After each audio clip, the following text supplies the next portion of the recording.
Congratulations. Your grandfather gave you a car. It's a rare car. It's awesome car. It's expensive. There's just one caveat. It was made in 8085. It has no CarPlay. It has no air conditioner. It has no seat belts. It comes in any color that you want as long as it's black. And would you try this? Probably not, right? So why are you doing this to your keyboard? This thing is very similar to your keyboard. And this was actually created a bit earlier than your grandpa's car. Now take a look at the arrangement of the keys. It's arranged like this because technology limitations from 100 years ago. And this is still the status quo today. Take a look at your hands over a keyboard, right? It doesn't fit any keyboards at all because the keyboards are actually arranged in rows, but our fingers work with columns way better. And this is why we have to do all kind of weird, unnatural things. So those keyboards really wasn't built for us, developers, DevOps, humans, right? But we still use those every day, most of the day. No surprise, we end up actually having pain at the end of the day. But this is not even the worst part. Most of us have shoulders wider than the keyboard width, right? So we end up bending our wrists, and our graphic designer even made a nice effect for this. So bad keyboards lead to pain. Pain leads to suffering, and suffering leads to dark side or carpal tunnel syndrome. But take a look at your thumbs, right? They're super flexible, super powerful. They're so overqualified for what we're letting them do. What we let them do? Just press on spacebar. This is such a waste. Now, by the raise of the hand, I want to see what this guy says. Let's take it further. Who here is using caps lock? The key caps lock. Who is using caps lock not by mistake? All right. Who is using print screen? Really? Okay. Who is using F8? Get out of here. All right. So you're probably thinking I'm pitching you something like this, right? Gaming keyboard, a lot of keys, lights, clicky switches, media, macros, whatever. This is not what I'm pitching. What I'm pitching, I want you to take control over the one thing that you use most of your day. And this control starts with the staggering.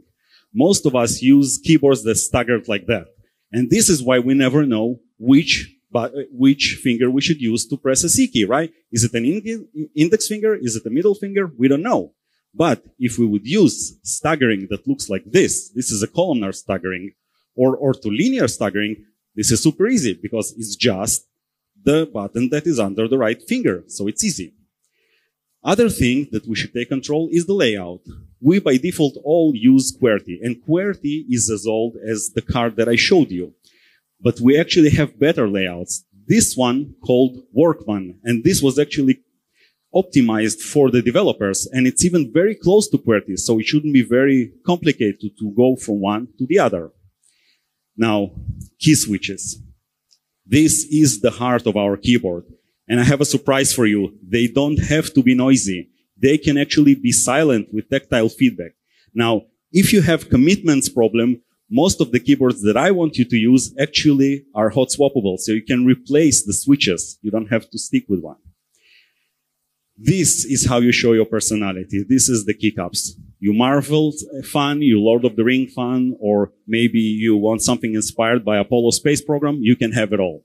Ergonomics don't have to be boring. It can be fun. For example, you can have waffle or hamburger or kitty paw as your escape or as your enter button. So this is awesome. Now, this is a DevOps desktop, right? It can be without open source. Those keyboards that I want you to use actually running on Arduino. So you can take this open source framework, firmware, and you can actually configure everything, what one button does, what two buttons do, how it sounds, how it clicks, how the lighting works, and it's free and open source, and it's awesome. So how do you start? What is the minimum effort, right? This is a pre-built ortholinear split keyboard with a lot of buttons. You can start by just using this. But I suggest you go further and actually build one yourself. And by building, it's actually not very complex. You just take the switches, put them on the board, take a screwdriver, assemble a case, you're done. But you can also take it further and you can solder diodes on a board if you want. The main thing is build the keyboard for you, how you like it and exactly how you need it to be. Now, one more thing. Terasky is hiring and we actually have a budget for keyboards. And I hope I will see you next year so we can talk why you should make your own chocolate. Thanks a lot.